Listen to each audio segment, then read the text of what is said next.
స్వాగతం సుస్వాగతం. రండి, పానీపూరి తిందాం. పానీపూరి తినాలని ప్రశాంతంగా కూర్చొని పానీపూరి తినాలని కూర్చున్న వెంటనే యూట్యూబ్ చూసా. కొంచెం సేపు చూద్దామనేసి ఇన్స్టాగ్రామ్ ఓపెన్ చేస్తే ఏ వీడియో చూసినా, ఎక్కడ చూసినా అఖిలు మేఘ, అఖిలు మేఘ, అఖిలు మేఘ. అఖిల్ని వదిలిపెట్టి మేఘ కండక్టర్తో లేచిపోయింది.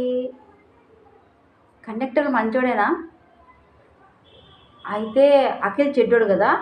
అఖిల్ సరిగ్గా చూసుకోలేదు, అందుకే మేఘ వెళ్ళిపోయింది. నిజమే కదా. మొగుడు మరసంగా చూసుకుంటే భార్య ఎందుకు వదిలిపెట్టి వెళ్ళిపోతుంది చెప్పండి? అస్సలు పోదు.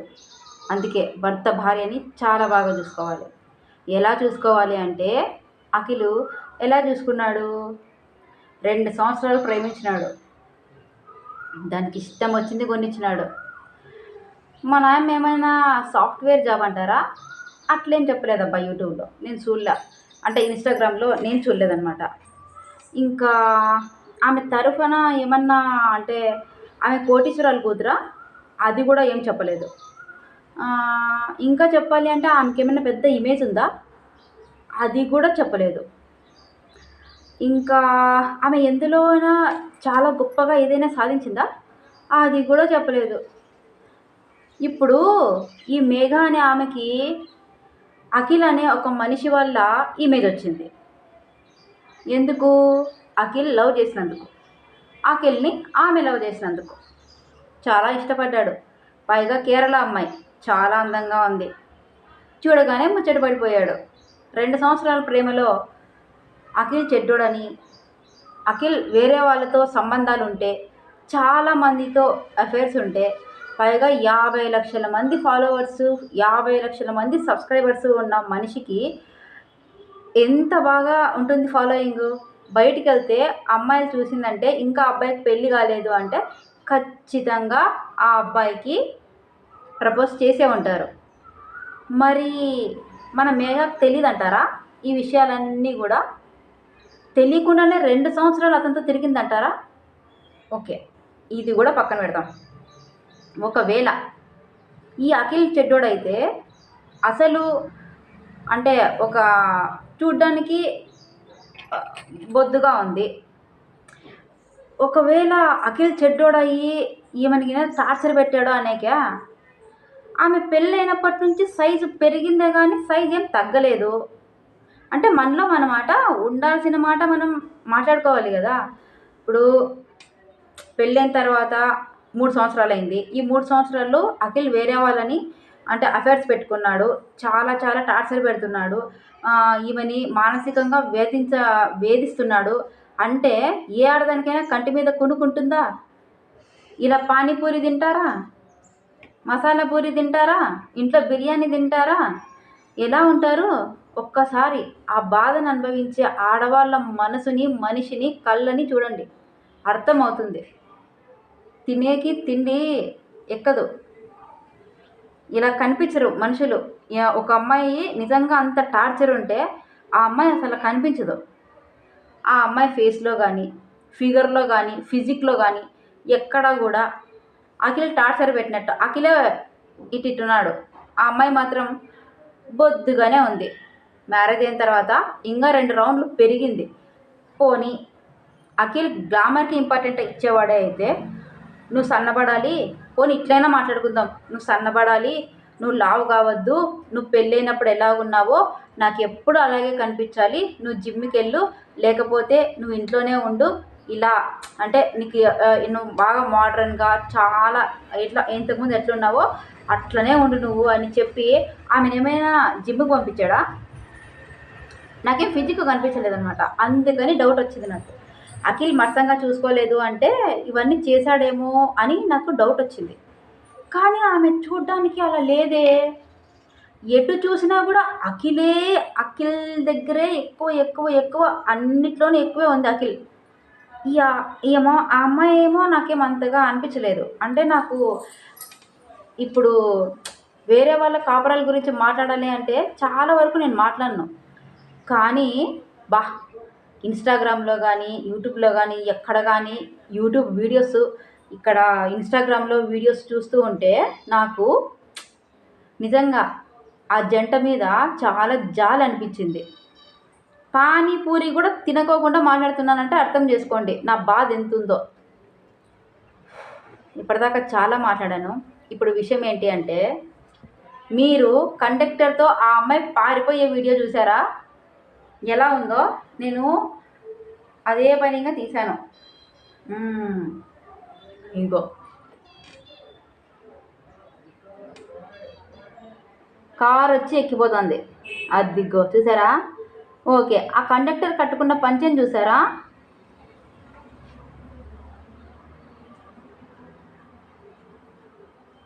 వీడు చూడండి, మెగా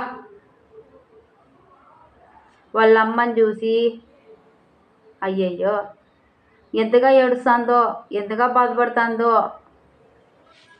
కర్మ కాకపోతే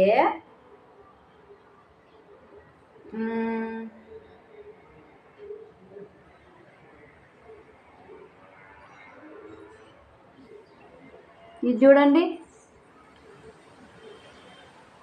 ఇక్కడ ఆ కండక్టర్ పెట్టుకున్న బొట్టు చూడండి. ఎందుకు చెప్తున్నానంటే, రాజాసాబ్ సినిమా ఉందే, రాజాసాబ్ సినిమాలో ఆమె దగ్గర బాగా డబ్బు ఉందని చెప్పి ఒక మాంత్రికుడు వచ్చి ఆమెకు రా నువ్వు ఇది తీసుకొని ప్రసాదం తిను అంటే అయిపోతారే, అట్లా ఉంది పరిస్థితి. నిజంగానే అఖిల్లో ఏ లోపము లేదు, అఖిల్లో ఏ తప్పు లేదు, ఆ అమ్మాయిలో కూడా ఏ తప్పు లేదు. కాకపోతే అఖిల్ చేసిన తప్పేంటి అంటే, ఆ అమ్మాయి చదువుకుంటాను అన్నప్పుడు తను ఒప్పుకున్నందుకు చాలా సంతోషంగా ఉంది. కాకపోతే ఏంటి అంటే, నిజంగానే అన్ని డబ్బులు పెట్టి అంత బంగారు పెట్టి ఆ అమ్మాయికి ఎదురుకట్నం ఇచ్చి చేసుకున్నట్టుగా ఉంది పెళ్ళి. అంత బాగా చూసుకుంటున్న భార్యని నువ్వు ఇంట్లో సొంత కారు పెట్టుకొని ఆ కారులో పంపివ్వకుండా బస్సులో ఎందుకు పంపించినావు? పోనీ పంపించినావే అనుకో. ఇంత ప్రేమ ఉన్న అబ్బాయి అంటే మనం మామూలుగా చెప్పాలి అంటే, దేవుణ్ణి మనం నమ్మడం కష్టం వచ్చినప్పుడే దేవుణ్ణి నమ్ముతాం, మిగతాదప్పుడంతా దేవుణ్ణి నమ్మం. కానీ ఆ కండక్టరు బొట్లు చూసినారా, కాటికాబరులు పెట్టుకుంటారు, లేదంటే వాళ్ళు క్షుద్ర పూజలు చేసేవాళ్ళు అట్లాంటివి పెట్టుకొని ఉంటారనమాట. వశీకరణ విద్య ఇట్లాంటివి తెలిసిన వాళ్ళు, ఇంకా అట్లాంటివి తెలిసిన వాళ్ళు చాలామందే ఉండొచ్చు, మన మధ్య తిరుగుతూ ఉండొచ్చు, మనకు తెలియకపోవచ్చు. ఇట్లాంటివన్నీ మనం దేవుణ్ణి నమ్మడం వల్ల మాత్రమే మనం రక్షించబడతాం.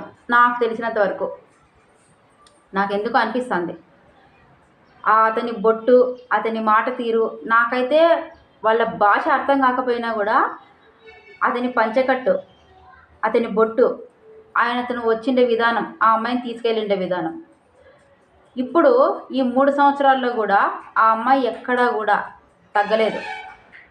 ఎక్కడా కూడా ఆ అమ్మాయి మొహంలో కానీ వేషధారణలో కానీ మార్పు లేదు. అఖిల్ టార్చర్ పెడుతున్నాడు అంటే 3 సంవత్సరాలు ఆ అబ్బాయితో ఆ అమ్మాయి ఉండదు. ఓకే, ఇదంతా పక్కన పెడితే వాళ్ళ అమ్మ వాళ్ళ నాన్న అయినా గుర్తు రాలేదా? ఓకే, అఖిల్ టార్చర్ పెట్టినాలే, వాళ్ళ అమ్మ వాళ్ళ నాన్న ఎప్పుడైనా అఖిల్ దగ్గరికి వచ్చి పంచాయతీ పెట్టి ఏమప్పా నువ్వు మా బిడ్డని ఇంత ఇష్టపడి పెళ్లి చేసుకున్నావు కదా, ఎందుకు ఇలా టార్చర్ పెడుతున్నావు అని అడిగారా? నిజంగానే అఖిల్ మంచోడు కాకపోతే పోలీస్ స్టేషన్కి వెళ్ళి నా భార్య కనిపించట్లేదు అని మిస్సింగ్ కేసు పెడతాడా? ఒకవేళ పెట్టాడు, ఆ తర్వాత బ్రతిమలాడుకోకుండా ఉంటాడా? ఆ తర్వాత ఆమె ఎన్ని చాట్లు పెట్టింది, తర్వాత డిలీట్ చేసింది, ఇవి కూడా చెప్తున్నారు, అన్నీ చెప్తున్నారు. ఇక్కడ నేను చెప్పేది ఏంటి అంటే, కండక్టర్కి ఏదో తెలుసు, అతనికి ఏదో తెలుసు, ఏదో వచ్చు, అతనితో ఆమె వెళ్ళిపోయింది. Something wrong. ఇక్కడ ఆ అమ్మాయి తప్పు కూడా లేదు. ఇప్పుడు ఆ అమ్మాయి అతని చెప్పు చేతుల్లో ఉంది. ఎట్టి పరిస్థితుల్లోనూ అతని మాట కాదని ఎక్కడికి వెళ్ళలేదు. చెప్పాలంటే అఖిలైనా కోలుకుంటాడేమో. సర్వస్వం కోల్పోయిన తర్వాత ఆ అమ్మాయికి ఇటు పుట్టిల్లు కానీ అత్తగారిండ్లు కానీ ఎవరు కూడా లేని పరిస్థితికి వెళ్ళిపోయి మనం చెప్పలేం ఆ అమ్మాయి పరిస్థితి ఎలా ఉంటుందో. ఎందుకంటే ఇలా వీడియో కూడా చేసి పెట్టలేని పరిస్థితికి ఆ అమ్మాయి వచ్చేస్తుంది, రావచ్చు. అందుకే ఎవరికైనా సరే దైవభక్తి అవసరం. నేను ఎంతసేపు చెప్పినా నేను మీకు అర్థమయ్యే విధంగా చెప్పాలి అంటే, ఇక్కడ కండక్టర్ అనే మనిషి మామూలు మనిషి అయితే కాదు. అతని మొహం చూడగానే ఎవ్వరికి కూడా అట్రాక్షన్ అనేది కలగదు. అతని కళ్ళు చూసినా, అతని నుదుటి మీద బొట్టు చూసినా ఎవ్వరికి కూడా ఎట్టి పరిస్థితుల్లోనూ అట్రాక్షన్ కలగదు, ఏ అమ్మాయికి కూడా. ఓకే, నిజంగానే కండక్టర్ ఆ అమ్మాయిని ప్రేమించి ఉంటే ఆ అమ్మాయి బంగారుని, డబ్బుని ఎందుకు ఆశపడతాడు? ఆ బంగారు డబ్బు వాళ్ళ పుట్టింటి దగ్గర నుంచి తెచ్చిందా? కాదే, అఖిల్ దగ్గర నుంచి ఎత్తుకుపోయింది. అంటే అర్థం ఏంటి? మనకు తెలిసింది ఇంత, కానీ మనం మాట్లాడేది ఇంత. నేను వీడియోలు చేసే అందరికీ నేను చెప్పేటంత దాన్ని కాదు, ఎందుకంటే ఏం జరిగిందో నాకు తెలియదు కాబట్టి. కానీ ఒకరి కాపురం కూలిపోయిందనేసి మనం జోగ్గా వాడి మెల్ల వెళ్ళిపోయిందంట అంటే వాడు ఎంత బాధపడతా అంటాడో, వాడిని ఊహించుకునే కూడా మనకి మైండ్ రాదు. మీడియా ముందుకు రాలేక కట్టుకున్న భార్య మోసం చేసింది అని అనుకుంటున్నాడు, కానీ ఆ అమ్మాయి మోసం చేయలేదు, మోసపోయింది. ఎలా మోసపోయింది? ఎవడి చేతిలోనో మోసపోయింది. ఎవడో ఆకర్షణకి జీవితం నాశనం అయిపోయింది. ఇప్పుడు సరైన గురువు, సరైన విద్య తెలిసిన వాళ్ళు నిజంగానే ఏం జరిగింది అని తెలుసుకోగలిగితే తెలుసుకుంటారు. కానీ ఇలా చేసే వాళ్ళందరికీ విరుగుడు కూడా ఉంటుంది. దైవం ఉంది అంటే ఖచ్చితంగా దయ్యం ఉంది. ఇప్పుడు మనం శుక్లాం భరతరం చదువుతాం, గురు బ్రహ్మ గురు విష్ణు చెప్తాం, తర్వాత గాయత్రి మంత్రం చెప్తాం, ఓం భూర్భువ స్వహ అనేసి. ఇవన్నీ మంత్రాలే. ఈ మంత్రం చెప్తే పంచాక్షరి మంత్రం ఓం నమ శివాయ అంటే చాలు, ఆ పరమశివుడే దిగి వచ్చి వరాలు కురిపిస్తాడు అని అంటాం. చాలామంది ఈ మధ్య ఫోన్లలో హలో అనుకోకుండా పెద్దవాళ్ళ మాట విని ఓం నమ శివాయ అని పిలుస్తున్నారు. జై దుర్గామాత చెప్పండి అంటున్నారు. ఎందుకు? నమ్మకం, దేవుడు ఉన్నాడు అన్న నమ్మకం. అలాగే దయ్యము ఉంది. ఇప్పుడు మంచి మంత్రాలు ఉన్నాయి. మంచి మంత్రంతో, మంత్రసిద్ధితో ఎంతోమంది యోగులు ఇప్పటికీ కూడా ఎక్కడెక్కడో ఋషులు పూజ చేసుకుంటున్నారు, తపస్సు చేసుకుంటున్నారు, మనల్ని కాపాడుతున్నారు. ఈ సోదంతా మాకు ఎందుకు చెప్తున్నావు అంటే, మంత్రం ఉంది అనేది ఎంత నమ్మకమైందో దుష్ట మంత్రాలు కూడా ఉన్నాయి అనేది అంత నమ్మకమైంది. చెడు ఉంటే ఖచ్చితంగా మంచి ఉంది, మంచి ఉంది అంటే ఖచ్చితంగా చెడు కూడా ఉంది. కాబట్టి మనం ఎంతసేపు ఉన్నా కూడా సాఫ్ట్వేర్ ఇంజనీర్ చదివినామా, బాగా డబ్బులు సంపాదించినామా, మనకి ఆస్తులు ఎన్నున్నాయా, మనం మంచి బాగా కోటీశ్వరుని పెళ్లి చేసుకున్నామా, లేకపోతే మంచి కోటీశ్వరుడు మనకు దొరికినాడా, మంచి అందమైన అమ్మాయి మనకు దొరికిందా, ఇట్లాంటివి ఆలోచించకుండా వాళ్ళల్లో ఎంత భక్తి ఉంది, వాళ్ళు పొద్దున్నే లేచి ఏ దేవుని మొక్కుతున్నారా లేదా, గుడి అంటే ఇష్టపడుతున్నారా లేదా, అందం కాదు, డబ్బు కాదు, ఏమి కాదు. మీకు కావాల్సింది ఏంటి అంటే, నిజంగా ఈ జనరేషన్కి కావాల్సింది భక్తి కలిగిన అమ్మాయి, భక్తి కలిగిన అబ్బాయి. అమ్మాయిల్ని అబ్బాయిలు చంపేస్తున్నారు, అబ్బాయిల్ని అమ్మాయిలు చంపుతున్నారు. ఎవరు కూడా ఇక్కడ పర్ఫెక్ట్గా లేరు, ఎవరు పర్ఫెక్ట్గా లేరు. అమ్మాయిలు లేరు, అబ్బాయిలు లేరు. ఉన్నవాళ్ళు, దేవుని నమ్ముకొని బతికే వాళ్ళు సన్యాసుల్లో కలిసిపోతున్నారు. ఒకవేళ నిజంగానే భక్తి కలిగి చేస్తూ ఉంటే ఇది పిచ్చిది, ఇది అనవసరంగా పిచ్చిదానిలాగా పూజలు చేసుకుంటుంది, దీని కింద పిచ్చి పట్టింది, ఇదంతా ఓవర్ యాక్షన్ చేస్తుంది అని పూజలు చేసుకునే వాళ్ళని అంటారు.